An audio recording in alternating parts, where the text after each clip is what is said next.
Hello friends, स्वागत है आप सभी का हमारे यूट्यूब चैनल पर। फ्रेंड्स, हम लगातार यूपी पुलिस का जो प्रीवियस पेपर है उसको हम करा रहे हैं, क्योंकि पिछले बार जो पेपर आया था उसको करना बेहद ज़रूरी है। इससे आपको ये आइडिया लग जाएगा कि किस टाइप के जो क्वेश्चंस है वो पूछे जाते हैं यूपी पुलिस में, और किन किन टॉपिक पर हमें फोकस करने की आवश्यकता है, जिससे हम अच्छे अच्छे खासे मार्क्स गेन कर सकें। तो इसीलिए आपको हेल्प हो सके, मैं आपके सामने लेकर आया हूँ यूपी पुलिस का जो पिछला पेपर था। रियल क्वेश्चन पेपर है, आप यहाँ पर देख सकते हैं। अगर आपके पास है तो आप मैच भी कर सकते हैं। तो शुरुआत करते हैं आज की इस वीडियो की फ्रेंड्स। अगर चैनल पर नए हैं तो बस आपसे एक ही रिक्वेस्ट है, चैनल को सब्सक्राइब कर लीजिए अगर अब तक सब्सक्राइब नहीं किया है तो, और बेल आइकन दबाकर हमारे चैनल से जुड़ जाइए, जिससे हजारों लोग आप सबका प्यार मिल भी रहा है। शुरुआत करते हैं वीडियो की। पहला क्वेश्चन है, कलेजा मुंह को आना मुहावरे का उचित अर्थ क्या है? तो देखो, अगर एक बार आपने इसको पढ़ लिया होगा तो आसानी से आप कर ले जाओगे। कलेजा मुंह को आना मुहावरे का उचित अर्थ क्या है? तो फ्रेंड्स, इसका जो अर्थ है वो हो जाएगा बेचैन हो जाना। ऑप्शन नंबर ए। उल्टी आना से तो कोई मतलब ही नहीं है, ठीक है। तो बेचैन हो जाना हो जाएगा इसका राइट आंसर। अब फ्रेंड्स, एक मुहावरा और भी पूछा जाता है, कई बार होता है, हो सकता है आप में से बहुत सारे लोगों को आता भी हो, जैसे दांत काटी रोटी। दांत काटी रोटी मुहावरे का अर्थ क्या होता है? अगर आपको आता है तो कमेंट सेक्शन में बताएंगे, देखते हैं कौन सही जवाब दे पाते हैं। ठीक है, अब आते हैं नेक्स्ट क्वेश्चन में। अगला है 582 नंबर का क्वेश्चन, और उसमें कहा जा रहा है, मुंशी प्रेमचंद द्वारा संपादित मर्यादा पत्रिका थी। यानी कि कह रहा है कि जो मर्यादा पत्रिका है, मुंशी प्रेमचंद ने लिखा हुआ है, वो कैसी पत्रिका थी? तो फ्रेंड्स, सी मासिक पत्रिका थी, हर महीने वाली मासिक पत्रिका। ऑप्शन नंबर इसका ए राइट आंसर हो जाएगा। अब देखो, अगला क्वेश्चन इसमें ये भी घुमा के बोल सकता है, क्या कह सकता है कि मुंशी प्रेमचंद की जो रचित मासिक पत्रिका है कौन सी थी, और कई सारी पत्रिकाओं के नाम दे देगा। तो वहां पर जो राइट होगा मर्यादा, उसको आप कर लेना। ठीक है, ऐसे भी घुमा के क्वेश्चन को दिया जा सकता है। अब आते हैं नेक्स्ट क्वेश्चन में। अगला क्वेश्चन क्या कह रहा है? इसमें कह रहा है कि देश में विभीषणों की कमी नहीं है, विभीषणों में किस संज्ञा का प्रयोग हुआ है? मतलब जो विभीषण है, यहाँ पर शब्द आया है, ये क्या बताता है हमको?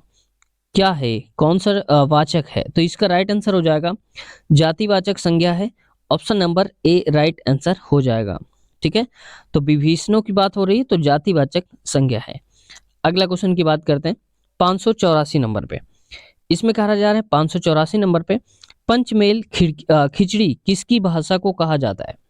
तो देखो, ये एक टाइटल दिया गया है, पंचमेल खिचड़ी किनकी भाषा हुआ करती है, मतलब सब कुछ उसमें कई सारी चीजों का समावेश होता है।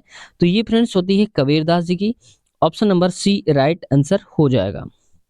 अब इस क्वेश्चन में थोड़ा सा डाउट लग रहा है, तो क्या फ्रेंड्स आपके हिसाब से इसका जो आंसर है वो क्या होना चाहिए? अगर आपके हिसाब से लगता है कुछ और होना चाहिए, तो कमेंट सेक्शन में आपका स्वागत है, आप कमेंट्स करके बता भी सकते हैं कि आपके हिसाब से इनमें से कौन सा ऑप्शन सही होना चाहिए। आते हैं नेक्स्ट क्वेश्चन में। अगला है 585 नंबर। इसमें क्या कह रहा है, थोड़ा इसको छोटा करना पड़ेगा। इसमें कह रहा है, रमेश कुंतल मेघ को उनकी किस कृति के लिए 2007 का साहित्य अकादमी अवार्ड दिया गया था? मतलब रमेश कुंतल जो है, उनको रमेश कुंतल मेघ को उनकी एक कृति थी, क्या नाम था कृति का, जिसको 2007 में साहित्यिक पुरस्कार दिया गया था? तो फ्रेंड्स, ये नाम था उनकी कृति का अ, विश्व मिथिक्स रित सागर, यानी कि विश्व मिथ कसरित सागर था। Option number B right answer हो जाएगा। इसके लिए पुरस्कार दिया था। देखो, घुमा दिया ना क्वेश्चन को, जैसे पिछली बार दिया था ठीक उसका ही घुमा करके एक रूप दे दिया है। अगला क्वेश्चन पे आते हैं। नेक्स्ट क्वेश्चन है, यहाँ पर कह रहा है, पसीने से उत्पन्न होने वाला वाक्यांश के लिए एक शब्द है, यानी कि जो पसीने से उत्पन्न हो उसको हम क्या बोलते हैं? तो फ्रेंड्स, उसको हम बोल देते हैं यहाँ पर स्वेदज।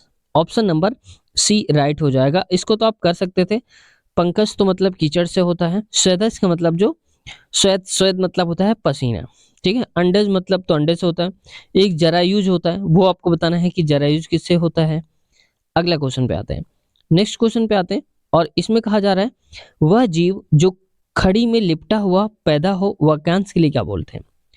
यानी कि वह जीव जो खड़ी में लिपटा हुआ पैदा होता है, उसको हम क्या बोलते हैं? उसको फ्रेंड्स हम बोल देते हैं जरायुज। ऑप्शन नंबर इसका ए राइट आंसर हो जाएगा। देखो, अभी पूछा भी था हमने और आ भी गया वही, क्योंकि ये कई बार पूछे भी जाते हैं, इसलिए हमने आपसे क्वेश्चन किया था। ठीक है, तो याद रखना है। अगला क्वेश्चन में आते हैं। अगला है भरपेट। भरपेट किस समास का उदाहरण है? तो फ्रेंड्स, ये जो उदाहरण है भरपेट वर्ड, ये उदाहरण है फ्रेंड्स अव्ययभाव समास का option number C right answer हो जाएगा। अव्ययभाव समास है, इसमें आप याद रखेंगे। नेक्स्ट क्वेश्चन की बात करते हैं, वहीं पर 589 नंबर है और इसमें कहा जा रहा है 589 नंबर क्वेश्चन पे इसमें कह रहा है कि थोड़ा छोटा करूंगा। वियोगी होगा पहला कवि, आह से उपजा होगा गान, उमड़ कर आंखों से बही होगी कविता अनजान, उक्त पंक्ति में रस का निर्माण करो। यानी कि कह रहा है कि इस जो पंक्ति लिखी गई है, इस पंक्ति में कौन सा रस दिखाई दे रहा है। तो इसमें जो रस है फ्रेंड्स, वो है यहाँ पर करुण रस। Option number B right answer हो जाएगा। अब करुण का मतलब कि दुख की बात जब होती है वहां पर होता है।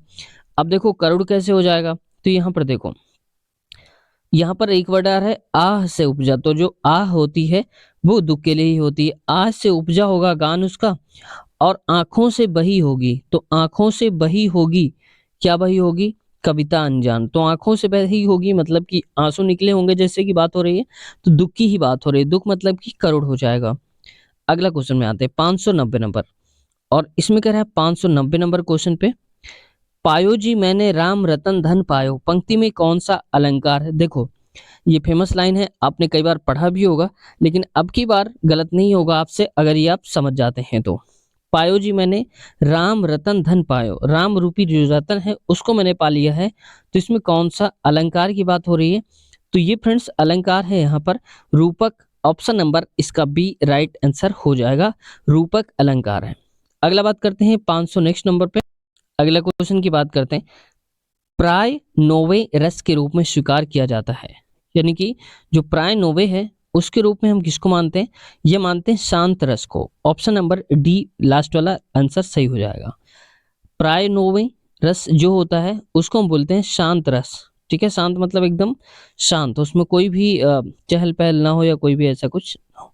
अगला क्वेश्चन में आते हैं 592, केवल अकर्मक क्रियाओं के प्रयोग से बनने वाला वाच्य क्या कहलाता है। तो देखो अकर्मक क्रियाओं से ही केवल जो बनता है, एक होता है अकर्मक क्रिया, एक होती है सकर्मक क्रिया। ठीक है, अकर्मक क्रियाओं का मतलब जिसमें कर्म ना दिया हो वो होता है। अगला तो इसका राइट आंसर हो जाएगा भाववाच्य। ऑप्शन नंबर इसका सी हो जाएगा। अब देखो कई बार क्वेश्चन में ये पूछा गया है कि भाववाच्य क्या होता है। तो भाववाच्य में ये होता है फ्रेंड, जैसे वह कहता है मुझसे सोया नहीं गया, मुझसे खाया नहीं गया, ठीक है, मुझसे रहा नहीं गया, तो वो भाववाच्य होता है। ठीक है, कृतवाच्य का मतलब एक्टिव, जैसे उसने एक पत्र लिखा तो ये कृतवाच्य हो गया, उसके द्वारा एक पत्र लिखा गया तो ये कर्मवाच्य हो गया। तो ऐसे आपको याद रखना है, मतलब कृतवाच्य को बोलते हैं एक्टिव और कर्मवाच्य को बोलते हैं पैसिव वॉइस। ठीक है, अगला क्वेश्चन में आते हैं। नेक्स्ट क्वेश्चन हमारा 593 नंबर, और इसमें कहा जा रहा है 593 में प्रगतिवाद उपयोगितावाद का दूसरा नाम है, यह कथन किसका है। तो देखो किसी ने एक बात बोली थी कि प्रगतिवाद उपयोगितावाद का ही एक दूसरा नाम है, तो ये बात किसने बोली थी फ्रेंड्स, तो ये बात बोली थी यहाँ पर, इसका राइट आंसर हो जाएगा नंद दुलारे वाजपेयी जी ने। ऑप्शन सी राइट आंसर हो जाएगा। ठीक है, नंद दुलारे वाजपेयी जी ने ये बात बोली हुई थी। अगला क्वेश्चन की बात करते हैं वहीं पर, तो अगला क्वेश्चन हमारा हो जाएगा आदि प्रत्यय, आदि प्रत्यय रचनात्मक प्रलय प्रत्यय किसके नाम है, अन्य नाम है। तो ये किसके नाम के से हम जानते हैं, तो फ्रेंड्स ये जो हो जाएगा राइट आंसर उपसर्ग हो जाएगा। ऑप्शन नंबर ए राइट, क्यों, क्योंकि आदि प्रत्यय एवं रचनात्मक जो प्रत्यय होते हैं वो सारे के सारे उपसर्ग हैं। ठीक है, अगला क्वेश्चन देखते हैं 595 नंबर, इसमें कहा जा रहा है 595 नंबर पे भारत का पहला समाचार पत्र किसे स्वीकार किया गया था। यानी कि कहना चाहता है कि भारत का पहला समाचार पत्र कौन सा था, इसको हमें बताना है। देखो ये कई बार पूछा जा चुका है, जीके में भी पूछा जा चुका है यही क्वेश्चन, तो इसका राइट आंसर हो जाएगा Bengal gazette. Option number A right answer हो जाएगा। तो बंगाल गजट जो है भारत का पहला समाचार पत्र जिसको स्वीकार किया गया था। अगला आते हैं 596 नंबर, और इसमें कह रहा है ब्रेल लिपि प्रयुक्त होती है। तो ब्रेल लिपि का जो यूज होता है वो किसके लिए किया जाता है, तो फ्रेंड्स आप जानते हो लुइस ब्रेल जो है इन्होंने खोज करी थी इसकी। तो पहले इसका आंसर जानते हैं फिर बात करते हैं। तो इसका हो जाएगा दृष्टिहीन शिक्षार्थियों के लिए। ऑप्शन नंबर इसका हो जाएगा सी राइट, क्योंकि ब्रेल लिपि जो है लुइस ब्रेल नाम के एक वैज्ञानिक हुआ करते थे, उन्होंने बनाया था कि जो लोग अंधे हैं, जो बच्चे अंधे हैं वो पढ़ नहीं सकते हैं, तो उनके लिए अलग प्रकार की जो लिखावट है वो बनाई थी। जैसे मान लो किताब होती है उनकी, जो अंधे लोगों की पढ़ाई होती है, तो उसमें से उनके उभरे हुए अक्षर होते हैं, जैसे उनको टटोल कर पढ़ा जा सकता है क्या लिखा है, या फिर उनको नीचे दबा खरोच-खरोच कर लिखा जाता है, तो वहाँ से भी पढ़ सकते हैं वो टटोल करके, ठीक है? तो वो होते हैं, उभरे फॉर्म भी होते हैं और नीचे गुदे हुए फॉर्म भी होते हैं। तो उनको टटोल करके वो पढ़ लेते हैं कौन? दृष्टिहीन। उसी को हम बोलते हैं, लिखावट को ही बोलते हैं लुईस ब्रेल, ठीक है? इन्होंने शुरुआत करी थी। अगले क्वेश्चन में आते हैं। अगला क्वेश्चन हमारा कह रहा है यहाँ पर इसमें कह रहा है श, श और श, हा कहलाते हैं। ये तीनों चारों जो हैं इनको हम क्या बोलते हैं एक साथ मिला करके? इनको हम बोलते हैं ऊष्म व्यंजन। Option number B right answer हो जाएगा। आप में से बहुत सारे लोगों को ये क्वेश्चन आता भी रहा होगा पहले से भी, तो इसका राइट आंसर हो जाएगा बी, ऊष्म व्यंजन के नाम से हम जानते हैं। अगला क्वेश्चन की वही हम बात करते हैं। इसमें कह रहा है हीरो किस चर्चित उपन्यास का पात्र है? देखो सॉरी होरी, माफ कीजिएगा, होरी लिखा हुआ है। होरी किस चर्चित उपन्यास का एक पात्र है? पात्र मतलब उसका एक रोल निभाने वाला व्यक्ति है। तो होरी की बात हो रही है, गोदान में ही था, तो ऑप्शन नंबर हो जाएगा कौन सा? डी। अब आपको पता होगा गोदान के रचनाकार कौन है, गोदान लिखा किसने है, किस व्यक्ति ने उपन्यास लिखा है, बहुत फेमस है। अगर आप जानते हैं तो उनका नाम बताएं। देखते हैं कमेंट सेशन में कितने लोग सही जवाब दे पाते हैं कि गोदान किन की रचना है। अगला क्वेश्चन में आते हैं। वही नेक्स्ट क्वेश्चन है हमारा आज का 599 नंबर। इसको थोड़ा छोटा करता हूँ। इसमें कहा जा रहा है अज्ञे द्वारा संपादित तार सप्तक का प्रकाशन वर्ष है, यानी कि जो तार सप्तक है उसका प्रकाशन कब हुआ था? अज्ञे जी ने जो लिखा हुआ था। तो देखो कई बार वर्ष पूछ लिया गया है, ये भी आपको याद रखना है। इसका राइट आंसर हो जाएगा 1943 में। ऑप्शन ए राइट आंसर हो जाएगा। ठीक है, समझ गए होंगे आप। अब आते हैं नेक्स्ट क्वेश्चन में। अगला है 600 नंबर का 600 नंबर क्वेश्चन है। इसमें क्या कह रहे हैं? माखनलाल चतुर्वेदी द्वारा रचित प्रसिद्ध कविता कौन सी है? कुल मिला के ये कहना चाहता है कि माखनलाल चतुर्वेदी की रचना इनमें से कौन सी है? तो फ्रेंड्स ये जो रचना है ये है जवानी। Option number C right answer हो जाएगा। तो जवानी रचना जो है माखनलाल चतुर्वेदी जी की रचना हो जाएगी। झांसी की रानी तो आप जानते हैं किनकी रचना है, ये आप कमेंट सेशन में बताएंगे। ठीक है, पार्ट दिए हुए हैं वो सारे के सारे पार्ट जो है वो अब मैथ का सेशन आ रहा है, क्योंकि जीएस का भी हमने करवा दिया और हिंदी का भी पूरा सेशन करवा दिया। इसके बाद अब जो हमारा पार्ट चलेगा वो चलेगा मैथ का, क्योंकि रियल क्वेश्चन है ये। अब सारे के सारे हम क्वेश्चन सॉल्व करेंगे मैथ के, जो पूछे जा चुके हैं यूपी पुलिस में। ठीक है फ्रेंड्स, तो अब हम इस पार्ट में नहीं बल्कि अगले पार्ट से मैथ वाले क्वेश्चन लेकर के आएंगे। जो हमारा अगला पार्ट होगा वो मैथ सेशन का ही होगा। तो मिलते हैं नए पार्ट में। उम्मीद है चैनल को सब्सक्राइब कर लिया होगा। अगर आप कुछ कहना चाहते हैं या कोई सुझाव देना चाहते हैं या कुछ पूछना भी चाहते हैं तो कमेंट सेशन में आप कमेंट कर सकते हैं। आपका स्वागत है, हम आप सबका रिप्लाई देने की पूरी कोशिश करेंगे। तो मिलते हैं नए वीडियो में नए पार्ट के साथ। इन क्वेश्चंस को लेकर के, इनका जवाब लेकर के बहुत आसान भाषा में समझाने की कोशिश करेंगे। तो उम्मीद है आप सबको पसंद भी आएगा जो अगला पार्ट होगा।